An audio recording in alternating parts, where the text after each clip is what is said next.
about to see is true. The names have been changed to protect the innocent.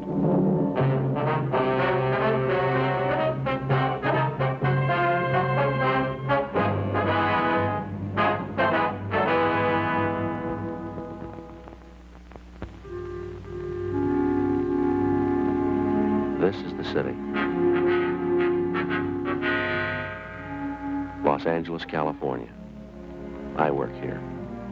I'm a cop.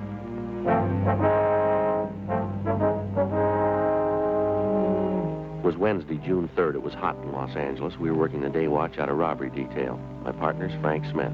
The boss is Captain Didion. My name's Friday. A suspect had been apprehended. We had a positive identification from the victim. We had to investigate.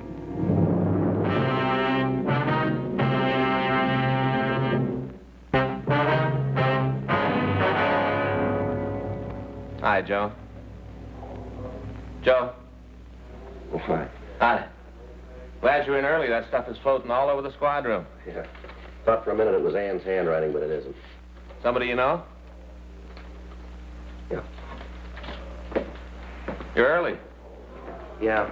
I want to go over to Georgia Street and see the doc. What's the matter? I don't know. I couldn't sleep last night. Started getting headaches, ringing in my ears. I don't know what it is. Stay right there.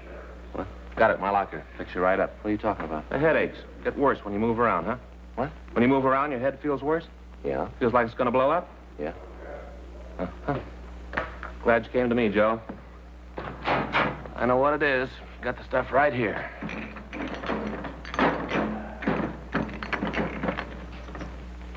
There. There we are. Take 2 of those. Fix you right up. What is it? Salt. Salt. Salt, that's your trouble. You don't get enough salt. Same thing happened to me last summer. Ever since then, I keep a bottle of salt tablets right in my locker. Always ready. Take 2. Fix you right up. All right, you got a penny? What for, a cup? Yeah. That's something else, Joe. We're not going to drink that water anymore. No? Nope. Bought a whole case of this just for us. You can drink it right out of the bottle. What is it? Poland water. Right from the spring. Real water. You can read right here on the bottle. Poland Spring, Maine. Fix you right up. Well, maybe I ought to wait until I see the doctor, huh? Joe, believe me, I know what's wrong. Happened to me, same thing. Salt. That's what you need. Your body's screaming for salt. There you are. Poland water and the pills. Go ahead. Well, now, look, Frank, I really appreciate it. Really, I do. But I think I ought to see the doctor, huh? Joe, don't you trust me? Well, yeah. Take the pills. Salt. Salt. Here, take them. One at a time, all right? You know better than that, Joe. I just thought I'd ask. You're the doctor. One at a time. Doesn't make any difference with pills, Joe. Doesn't it? Lots of water. Now, that wasn't bad, was it? No, that's good water. Now, if the headaches don't go away, we can drop by Georgia Street and see the doc. Well, let me have that bottle, Joe. Cap it up. Keep it fresh for us. Wait a minute. Yeah? Want those? Always ready.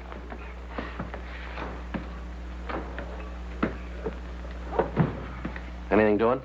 Yeah, I got an arrest report. Got to check the guy out. What do you got on it? Held up a grocery store at 7th and Francis. When'd they pick him up? Last night.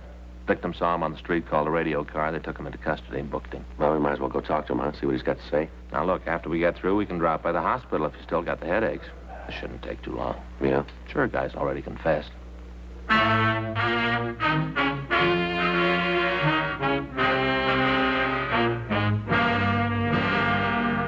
We ran the name of the suspect, Thomas Stanford, through R&I, but we found no previous criminal record for anyone of his description. 8:20 a.m. We drove over to the main jail. We went up to the second floor and signed in. Stanford was brought from his cell, and Frank and I took him to one of the interview rooms. We gave him a cigarette, and he started to talk. Yeah, I did the robbery a week ago yesterday. Mm-hmm. A few things we'd like to check here on the arrest report. Sure. I want to get this over with. Told you how I did it. Nothing special. Mm-hmm. Just held up the store. Your full name is Thomas Arthur Stanford, is that right? Yeah, Thomas Arthur. My friends call me Tom. Yeah. Your home address is 1824 and a quarter South Mariposa Avenue? Yeah, I live with my father. 1824 and 4th South Mariposa Avenue, LA 7. What's your father's name? Arthur. Same as my middle name. I was named after him. You employed? Not regular. What do you mean? Well, I don't have a regular job like in a factory or in a store. You see, I'm a gardener, and I work for different people. Can you give us a list of the people you work for? Sure, if you gotta have them. Just routine. Oh, yeah. I'll give them to you. You want to tell us how you committed the robbery? Yeah, I'll tell you. There isn't much to tell, though. Pretty simple. I went in and held the place up. Took the money. That's about all there is to it. Were you armed when you went into that grocery store? Yeah, I had a gun. What kind of a gun? .32 automatic. Had 8 bullets in it. Where's the gun now? Threw it away. Where? One of the ponds up in Ferndale. You mean Griffith Park, huh? Yeah, just a little up the canyon there. You want to show us where it is? Sure. All right. Now start right at the beginning. Tell us all about the robbery, exactly what you did. Why do you have to know all that? I told you I did it. We got to have it for the record. It's just routine. You guys do a lot of things just routine, don't you? Yeah, that's right. Quite a bit. Was there anybody in the store when you went in? Just the woman that owned the place. I guess she owned it. The way she carried on, you thought it was her own money I was taking. Yeah. I took out the gun and told her it was a stick-up. Said for her not to cause any trouble. What'd she say to that? That's when she got all hacked at me. Started to yell. What'd you do? I guess she figured I meant what I said when I told her to shut up. Anyway, she quieted down. Then I told her to get into the back room. They got this little back room where they keep the empty Coke and beer bottles. I told her to get in there. Did she? Yeah, she went in the room, and I locked the door from the outside. Then I went to the cash register, pushed down the no-sale button, and took the money. After that, I left the store. You didn't have the money on you when they picked you up last night. Where is it? It's gone. I spent it. Spent it all? Every last nickel of it. Had myself a ball. You remember where you spent it? Around different places. Bought myself some clothes, spent some of it in clubs. The rest of it just went, every last penny. You drive a car, Stanford? Yeah, it isn't mine, though. It belongs to my father. Big Chrysler sedan. You drive that when you held up the grocery store, did you? Yeah, I had it parked down the street on 7th. You remember the time you went in the store? Just after 12 noon. What were you doing in the neighborhood last night? You mean when they picked me up? That's right. Just looking around. Ever been arrested before? No, never been mixed up with the cops. Ever been to the hospital? Mental institution? Why do you ask a question like that for? Routine. Oh. Well, I was in the hospital when I was a kid. I had my tonsils taken out. Don't remember it too well, though. Long time ago. How old are you, Stanford? 25. All these questions you're asking me. I told the cops that picked me up the same things. Why do you gotta ask them again? Can't you just send me to the penitentiary and get it over with? Gotta double-check your story, Stanford. I suppose so. Just seems to me you're going to a lot of trouble you don't have to. I told you I did it. I'm not giving you any trouble. I confessed. Yeah. My father know about this yet? Yeah, he was called. Sure gonna be sore about it. Is that right? He don't know I used his car.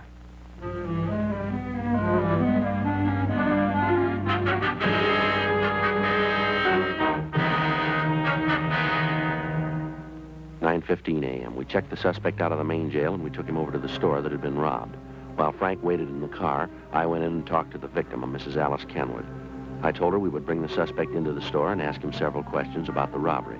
During that time, we wanted her to observe the suspect so that she could give us a positive identification.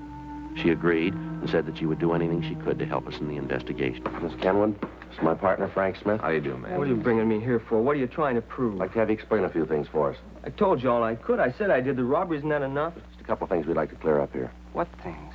I told you how I did it. She'll tell you. That's the woman I held up. She'll tell you it was me. She should know. She's the one who turned me in. How about it, Miss Kenwood? He's the one, all right. I'd know him any place. There, isn't that enough? What more do you want? I'd like to have you show us how you came into the store, what you did while you were in here. You mean the whole thing? Yeah, from the time he came in the door. All right, if you take these handcuffs off, I'll show You you. can show us with them on. Okay, if it's got to be that way, but it's going to make it tougher. Go ahead. Well, I came in that door there, and I walked over to this counter. She was standing behind You it. mean Miss Kenwood here? Yes, sir. She was standing behind that counter. I walked over to her, showed her the gun, told her it was a stick-up, that I wanted the money. That's right. He pointed the gun at me. Thought he was going to shoot. Go ahead, Stanford. Well, she started to yell. Told me to get out of the store. Certainly, I yelled at him. Think I want anybody coming in here waving a gun around?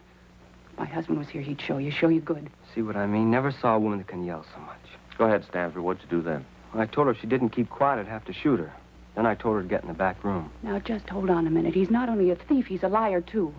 Ma'am? It's not what he did at all. What do you mean, Mrs. Kenwood? He didn't tell me to get into the back room. There ain't any back room. How about that, Stanford? You gonna listen to her? I'm the one who did the robbery, not her. I guess I ought to know what I did. What's this back here, Miss Kenwood? Just a space where I keep empty bottles. It goes right out onto the alley. Uh-huh. You see? That's where I put her. That's where I told her to stay. Now, you said you locked the door, too, didn't you? There's no door there. Well, I got confused. Don't make any difference.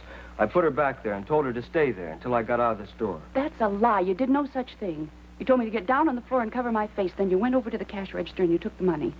I didn't move. I didn't want to give you any trouble the way you was waving that gun around. It's a wonder you didn't try to kill me. The way you're yakking it up, I should All have right, done that's enough, Frank. You want to take him out the car? Yeah, come I on. don't see what you got to go through all this for. I told you I did it. Nobody believes you. Miss Kenway, Yes, are you officer. sure that's the man that held you up? I said it before. I'm positive. There isn't any doubt in my mind. Now, you heard what he said, how he said he robbed you. Is that the way it happened? Well, everything was the same, except where he said that he put me in back there. That wasn't true. He made me lie down on the floor right there. Told me to stay still for 5 minutes, not to move. He said that if I caused any trouble, he'd come back and shoot me. Yes, ma'am. I think he's crazy. Anybody who'd have a gun and wave it around like that, it's terrible.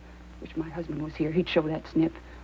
He's in the army, you know, my husband. Mm-hmm. Awful thing, him overseas getting shot at and young punks like that roaming around the streets with guns, threatening people. It's a terrible thing. Now, this is pretty important, ma'am. You're sure that's the man who held you up? How many times do I have to say it? I told you it was. He admits it himself. What more do you need? I don't know, ma'am. There's just something that isn't right about the whole thing. Doesn't make any difference. He's the man. There's no mistake about it. You just let me know when you want me in court. I'll be there. I want to see him get what's coming to him, every bit of it. Yes, ma'am, so do we, if he's the right man.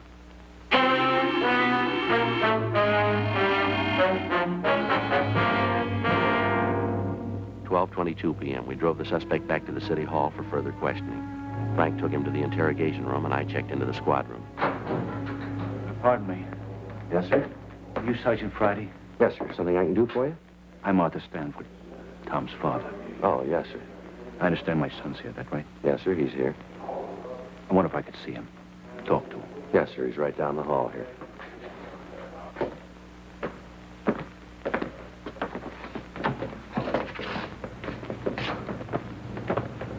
Right down this way, sir. In here. I wonder if I could have a cigarette. Yes, sir, sure.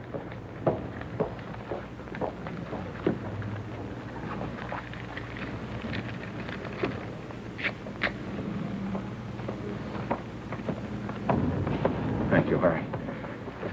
I don't know what I'm going to say to him when I see him. Wish I had some time to think. Well, you don't have to go in now if you don't want to, sir. Wouldn't do any good to put it off. Won't get any easier with time. I might as well get it over with. All right, sir.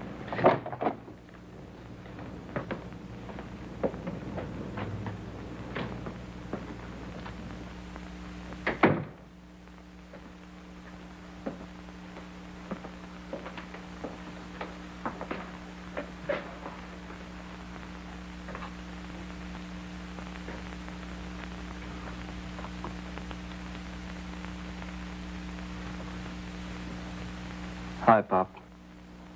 Why'd you do it, son? I did it because I wanted to. I wanted the money. I don't know any other reason you robbed somebody. I wanted the money, so I did it.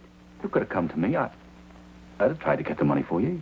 You know I'd have tried. Where'd you get it? Where'd you get that kind of money? All your life, you've been grubbing for pennies. I don't want small money. I want to be rich, and I will be. All right, take it easy, Stanford. It's all right, Mr. Friday. I understand. You've been saying you understand all my life. I'm getting sick of it. As long as I can remember, you've been telling me to get out and do something on my own. Well, I finally did it, and now you aren't happy with it. You expect me to throw my hat up in the air because you're a thief? Ah, knock it off. I'm tired of you giving me lectures all the time. Talk never stop. All right, that's enough of that, Stanford. You keep out of this, cop. This is a family matter. Don't concern you. Between my father and me. Tell me why. That's all I want. Why? Tell me so I can face the neighbors. So I can tell them you had a reason. Tell him your son's a bum. They know that already, but that's not a reason to steal. It's good enough for me. They're not going to listen to you anyway. They've already made up their minds about me. They did that a long time ago. All right, come on, Stanford, let's go. Back to jail? That's right. Sure. Nothing else left to do here. You don't understand, never did. Let's go. One thing I'd like to ask first. What's that? I'm going to be in jail a long time. I have to live while you're gone. That's your worry. It always has been. I want to know what you did with those gardening tools. I'll have to have them to get along. I don't know. I left them someplace. You remember where? I need those tools. Well, I'm not sure. Maybe Mrs. Howard's. Maybe that's where I left them. Oh, over on 12th? Yeah. I did a place last Wednesday. Guess I forgot to pick the stuff up when I left. Must still be there. I'll go over and get them. Just a minute. You said you did some gardening work for this Mrs. Howard last Wednesday. That'd be a week ago yesterday, is that right? That's what I said. Any idea what time you were there? Most of the day. Got there about 10 in the morning. Left about 4 in the afternoon. I was in a hurry to get away. That's why I forgot the tools, I guess. You leave the place at all during the day? No, not until I finished. What are you trying to prove with all these questions? About the robbery, Stanford. Yeah. If you were at the Howard woman's house, how could you have held up that grocery store? Well, it don't make no difference. I don't have to explain it to you. You're wrong there, Stanford. Is that right? Too many things don't add up here. The way you confessed, the differences in your story about the robbery. Now, this thing about you being at the Howard house. I don't know why you're lying about this, Stanford. Yeah? But we're going to find out.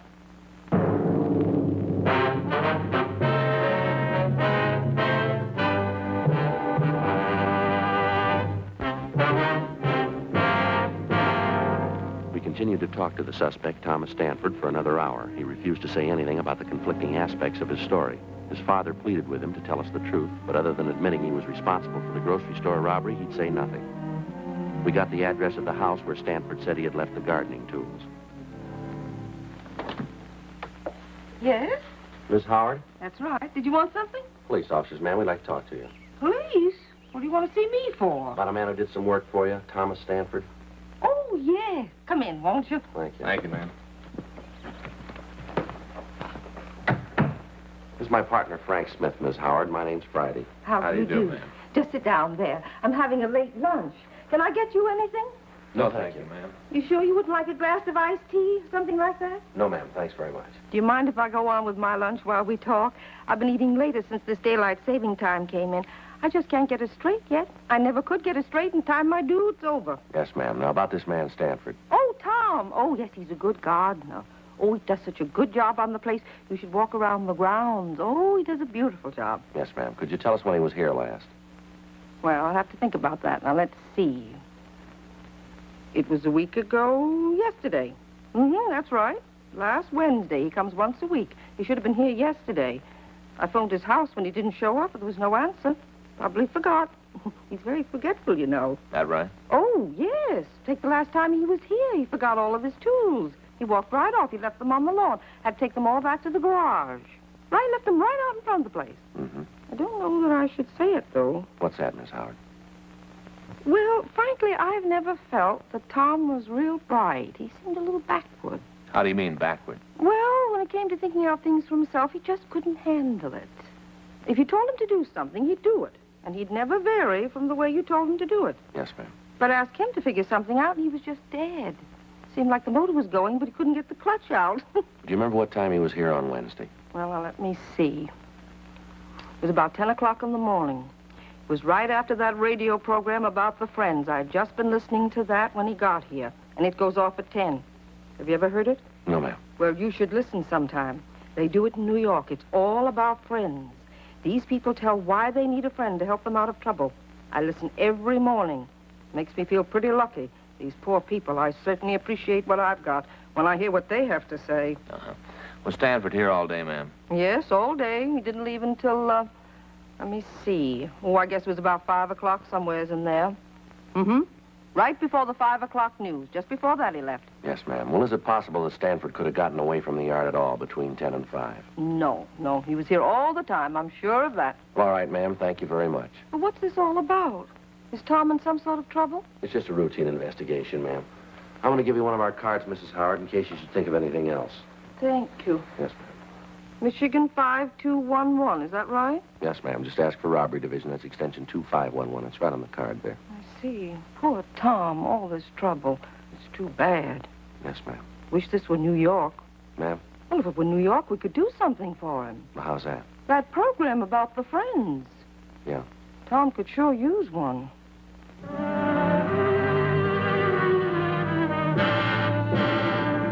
We left Mrs. Howard's home and talked to some of the people in the neighborhood. They told us that the Howards were respected people in the community, and some of them verified the fact that Stanford had worked for her almost 2 years. The woman who lived directly across the street from the Howard house said that she'd talked with Stanford on the afternoon of the robbery. She said that she'd asked the suspect about the seeds that he'd used to raise the carnations that were planted along the front of the house. She went on to say that she'd been working in the front yard of her own house all afternoon, and that she'd seen the suspect throughout that time. We drove back to the grocery store and talked with the victim, Mrs. Kenwood.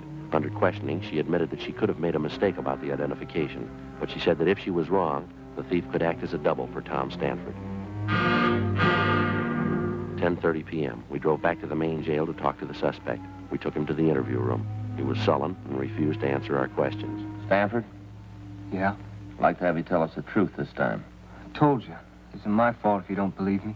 It isn't my fault. Now, look, Stanford, we talked with Mrs. Howard. She told us that you were working for her all day a week ago Wednesday.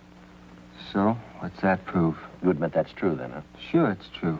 I was working for her. Well, then how could you have gotten to the grocery store and held it up? Stanford? I did it. I haven't got anything more to say. I did the robbery. You read much, Stanford? Yeah, sometimes. What kind of books do you like? Detective stories. Cops and robbers. You played cops and robbers when you were a kid? Sure. Who were you? The robber. Did you pick up tonight's papers? Yeah, I got it. Anything in them about me? I didn't see anything. Must have been something. Some story about me with my name. Well, if it was, I didn't see it. Well, maybe it didn't look good. Maybe. There's got to be something. A picture or something. No. Well, let me look. Where'd you leave the papers, Frank? Left them out the desk. Well, get them, will you? Let me look. Sure. Pretty important to you that you're in the papers, isn't it? I just want to see him, that's all. Well, my partner will bring him back. He must have made a mistake. There's something about me. Gotta be. Isn't every day there's a robbery like this? Papers write it up big, wouldn't they? I don't know. Sure they would. There was a story when the place was robbed. Told all about how it was done.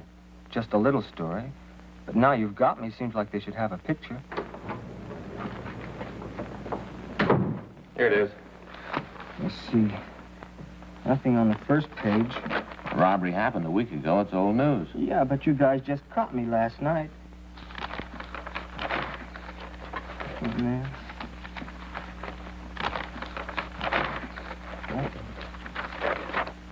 Nothing. One lousy word. Nothing. Does that make a difference? Sure it does. If there isn't anything in the papers, how are people going to know I did it? How are they going to know? They won't. But they got it, don't you see that?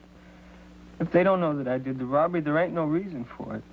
No reason at all. What do you mean, Stanford? No pictures, no nothing. No one's going to know I did it. The way it looks to us, you didn't do it. But there should be a story about it, about how I confessed. Maybe not a picture, but at least a story. Something. You didn't do it, did you? Stanford? Come on, you didn't hold up that store, did you? No. No, I didn't. I thought that I could get away with it. I thought that if I confessed, you'd put me in jail. People would look at me different. Yeah. I get tired of people saying you're dumb. They don't think you know. They don't think you know. Yeah. Dumb Tom. Poor dumb Tom. They think I'm slow. It just takes me a little while longer, that's all. Just once, I wanted to show them. You ready to go? Back to the jail? That's right. Okay. Think we could stop on the way over? What for? Other papers. Might be something in them.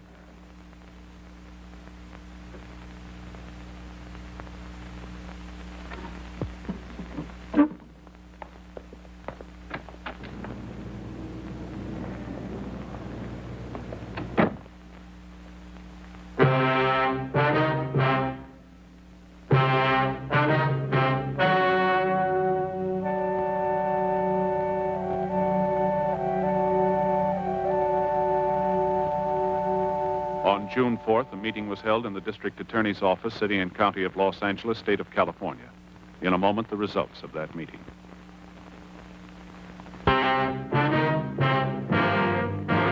The suspect was examined by 4 psychiatrists appointed by the court and found to be mentally incompetent.